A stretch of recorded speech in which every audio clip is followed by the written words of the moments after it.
Você está ouvindo Devocional Robert Murray M'Cheyne.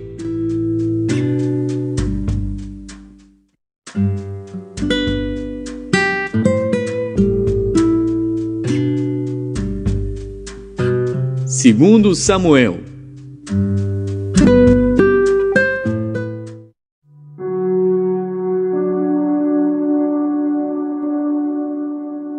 Segundo Samuel, capítulo 1. E sucedeu que, depois da morte de Saul, voltando Davi da derrota dos amalequitas, ficou 2 dias em Ziclague.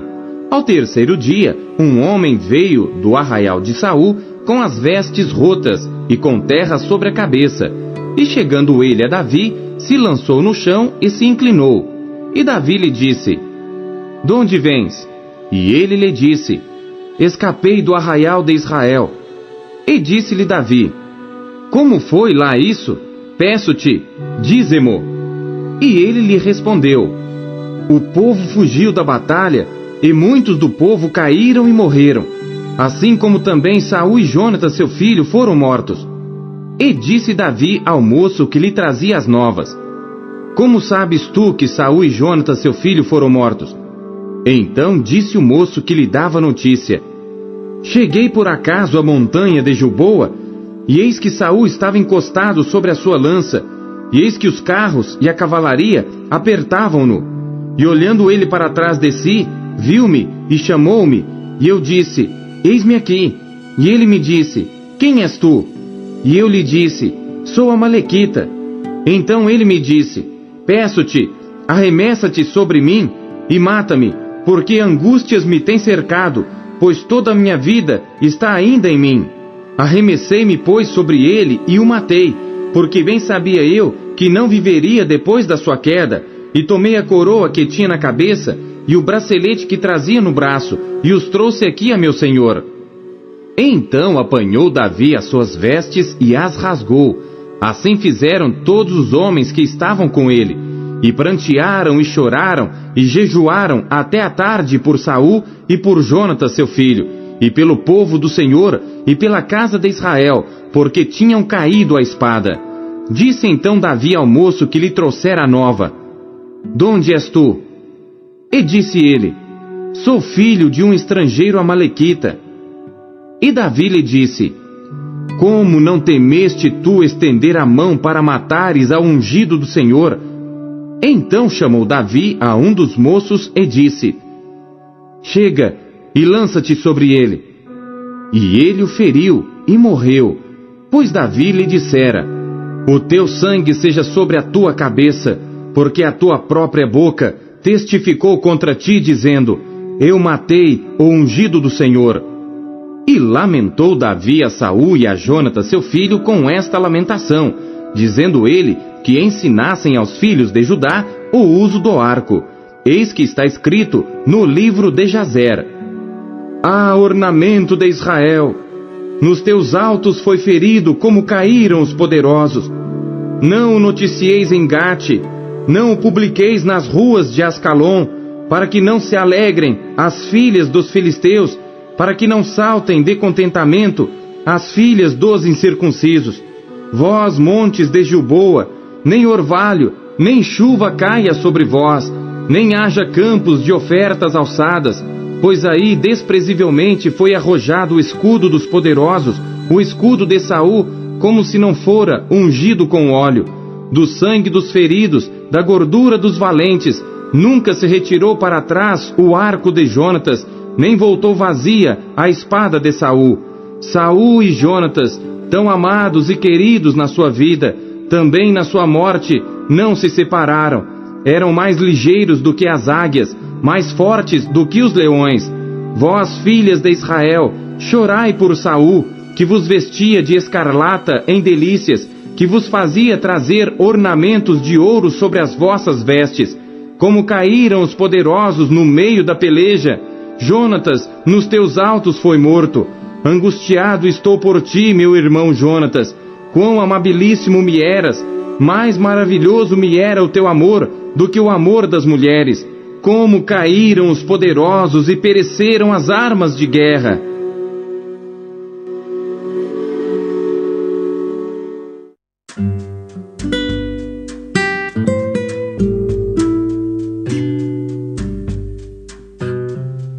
1 Coríntios.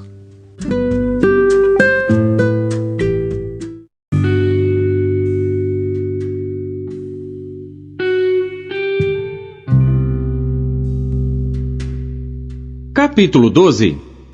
Acerca dos dons espirituais, não quero, irmãos, que sejais ignorantes. Vós bem sabeis que éreis gentios, levados aos ídolos mudos, conforme éreis guiados. Portanto, vos quero fazer compreender que ninguém que fala pelo Espírito de Deus diz: Jesus é anátema. E ninguém pode dizer que Jesus é o Senhor, senão pelo Espírito Santo. Ora, há diversidade de dons, mas o Espírito é o mesmo. E há diversidade de ministérios, mas o Senhor é o mesmo.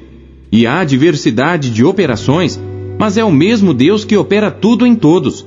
Mas a manifestação do Espírito é dada a cada um para o que for útil.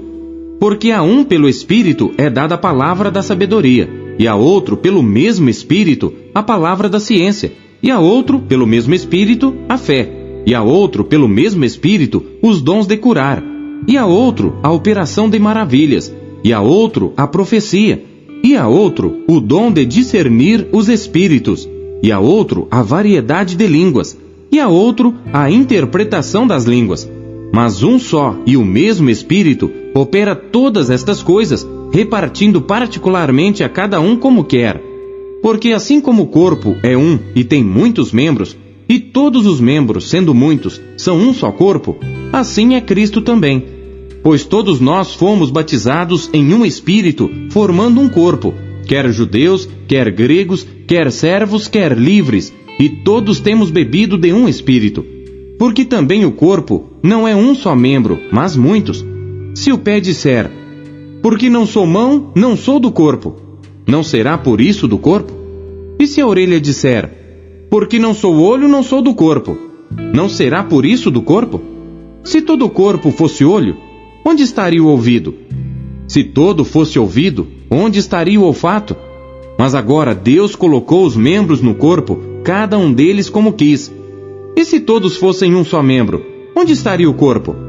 Assim, pois, há muitos membros, mas um corpo. E o olho não pode dizer à mão: não tenho necessidade de ti. Nem ainda a cabeça aos pés: não tenho necessidade de vós. Antes, os membros do corpo, que parecem ser os mais fracos, são necessários. E os que reputamos serem menos honrosos no corpo, a esses honramos muito mais. E aos que em nós são menos decorosos, damos muito mais honra. Porque os que em nós são mais nobres não têm necessidade disso, mas Deus assim formou o corpo, dando muito mais honra ao que tinha falta dela, para que não haja divisão no corpo, mas antes tenham os membros igual cuidado uns dos outros, de maneira que, se um membro padece, todos os membros padecem com ele, e se um membro é honrado, todos os membros se regozijam com ele. Ora, vós sois o corpo de Cristo e seus membros em particular. E a uns pôs Deus na igreja, primeiramente apóstolos, em segundo lugar profetas, em terceiro doutores, depois milagres, depois dons de curar, socorros, governos, variedades de línguas. Porventura são todos apóstolos? São todos profetas? São todos doutores? São todos operadores de milagres? Têm todos o dom de curar? Falam todos diversas línguas? Interpretam todos? Portanto, procurai com zelo os melhores dons, e eu vos mostrarei um caminho mais excelente.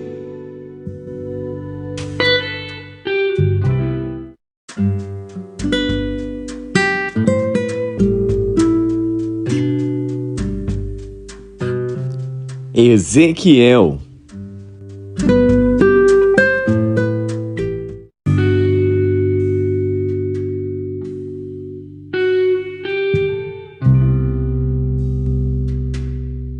Capítulo 10. Depois olhei, e eis que no firmamento que estava por cima da cabeça dos querubins, apareceu sobre eles uma como pedra de safira, semelhante à forma de um trono. E falou ao homem vestido de linho, dizendo: vai por entre as rodas, até debaixo do querubim, e enche as tuas mãos de brasas acesas dentre os querubins, e espalha-as sobre a cidade. E ele entrou à minha vista, e os querubins estavam ao lado direito da casa, quando entrou aquele homem, e uma nuvem encheu o átrio interior. Então se levantou a glória do Senhor de sobre o querubim, indo para a entrada da casa. E encheu-se a casa de uma nuvem, e o átrio se encheu do resplendor da glória do Senhor. E o ruído das asas dos querubins se ouviu até ao átrio exterior, como a voz do Deus Todo-Poderoso quando fala. Sucedeu, pois, que dando ele ordem ao homem vestido de linho, dizendo: Toma fogo dentre as rodas, dentre os querubins, entrou ele e parou junto às rodas. Então estendeu um querubim a sua mão dentre os querubins para o fogo que estava entre os querubins, e tomou dele e o pôs nas mãos do que estava vestido de linho, o qual o tomou e saiu. E apareceu nos querubins uma semelhança de mão de homem debaixo das suas asas. Então olhei, e eis 4 rodas junto aos querubins, uma roda junto a um querubim, e outra roda junto a outro querubim. E o aspecto das rodas era como a cor da pedra de berilo. E quanto ao seu aspecto, as 4 tinham uma mesma semelhança, como se estivesse uma roda no meio de outra roda. Andando estes, andavam para os 4 lados deles. Não se viravam quando andavam, mas para o lugar para onde olhava a cabeça, para esse seguiam. Não se viravam quando andavam. E todo o seu corpo, as suas costas, as suas mãos, as suas asas e as rodas que os 4 tinham, estavam cheias de olhos ao redor. E quanto às rodas, ouvindo eu, se lhes gritava: Roda! E cada um tinha 4 rostos. O rosto do primeiro era rosto de querubim, e o rosto do segundo, rosto de homem, e do terceiro era rosto de leão, e do quarto, rosto de águia. E os querubins se elevaram ao alto.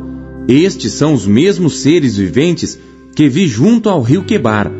E andando os querubins, andavam as rodas juntamente com eles. E levantando os querubins as suas asas para se elevarem de sobre a terra, também as rodas não se separavam deles. Parando eles, paravam elas. E elevando-se eles, elevavam-se elas, porque o espírito do ser vivente estava nelas. Então saiu a glória do Senhor de sobre a entrada da casa e parou sobre os querubins. E os querubins alçaram as suas asas e se elevaram da terra aos meus olhos quando saíram. E as rodas os acompanhavam. E cada um parou à entrada da porta oriental da casa do Senhor. E a glória do Deus de Israel estava em cima sobre eles. Estes são os seres viventes que vi debaixo do Deus de Israel, junto ao rio Quebar, e conheci que eram querubins. Cada um tinha 4 rostos, e cada um 4 asas, e a semelhança de mãos de homem debaixo das suas asas, e a semelhança dos seus rostos era a dos rostos que eu tinha visto junto ao rio Quebar, o aspecto deles e eles mesmos. Cada um andava para diante do seu rosto.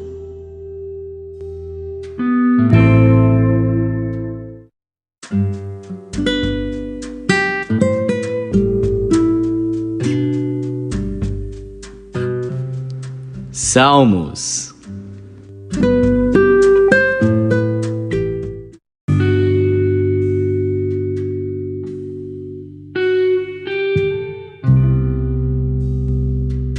Salmos, capítulo 49. Salmo para o músico mor entre os filhos de Coré. Ouvi isto, vós todos os povos. Inclinai os ouvidos, todos os moradores do mundo, tanto baixos como altos, tanto ricos como pobres. A minha boca falará de sabedoria, e a meditação do meu coração será de entendimento. Inclinarei os meus ouvidos a uma parábola, declararei o meu enigma na harpa. Por que temerei eu nos dias maus, quando me cercar a iniquidade dos que me armam ciladas? Aqueles que confiam na sua fazenda e se gloriam na multidão das suas riquezas, nenhum deles de modo algum pode remir a seu irmão, ou dar a Deus o resgate dele, pois a redenção da sua alma é caríssima, e cessará para sempre, para que viva para sempre, e não veja corrupção, porque ele vê que os sábios morrem, perecem igualmente tanto louco como brutal, e deixam a outros os seus bens.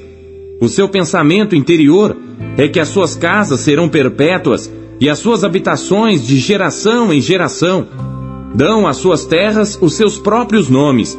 Todavia o homem que está em honra não permanece, antes é como os animais que perecem. Este caminho deles é a sua loucura, contudo a sua posteridade aprova suas palavras. Selá. Como ovelhas são postos na sepultura, a morte se alimentará deles, e os retos terão domínio sobre eles na manhã, e a sua formosura se consumirá na sepultura, a habitação deles. Mas Deus remirá a minha alma do poder da sepultura, pois me receberá. Selá. Não temas quando alguém se enriquece, quando a glória da sua casa se engrandece, porque quando morrer, nada levará consigo, nem a sua glória o acompanhará. Ainda que na sua vida ele bendisse a sua alma, e os homens te louvarão. Quando fizeres bem a ti mesmo, irá para a geração de seus pais. Eles nunca verão a luz. O homem que está em honra e não tem entendimento é semelhante aos animais que perecem.